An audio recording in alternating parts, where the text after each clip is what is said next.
আল্লাহ যদি আপনাকে তৌফিক দেয় জায়গা কিনার, আল্লাহর ওয়াস্তে কাউকে বললেন না, নিজের ভিতরে রাখেন। আল্লাহ যদি আপনাকে বাড়ি বানানোর তৌফিক দেয়, খুশি মনে কাউকে বলতে যায়েন না, নিজের ভিতরে রাখেন। কোন একটা চাকরিতে ইন্টারভিউ দিয়েছেন, হুট করে খুশি মনে বলতে যায়েন না, নিজের ভিতরে রাখার চেষ্টা করেন। গাড়ি কিনছেন, যা কিনছেন নিজের ভিতরে রাখেন।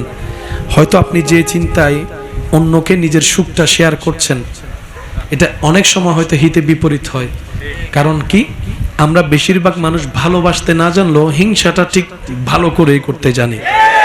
আমরা বেশিরভাগ মানুষ কারো উপকার করে সামনে এগিয়ে দিতে না পারলেও কিভাবে টেনে নামাতে হয় সে ধরনের হাজারটা প্ল্যানিং নিজে না পারলেও 10 জনকে মিলে করতে জানি।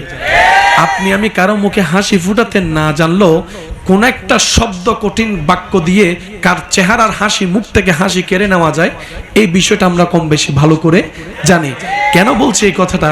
শুনতে একটু অড লাগলেও কিন্তু জিনিসটা বাস্তব। কারণ বদনজর বলো একটা শব্দ আছে, আর মানুষের কাছের প্রিয় মানুষের বদনজরটা একটু বেশিই লাগে, নজরটা একটু বেশিই লাগে। আর এই নজর ব্যাপারে নবী রহমতুল্লিল আলামিন হাদিসে পাকে কিন্তু সাবধান করে গিয়েছেন। সেজন্য আপনার এই জীবন চলার পথে আপনার যাই আল্লাহ পাক দিয়েছেন, দিচ্ছেন, দিবেন, নিজের ভিতর একটু কষ্ট করে সেভ করে রাখার চেষ্টা করবেন। ঘটনা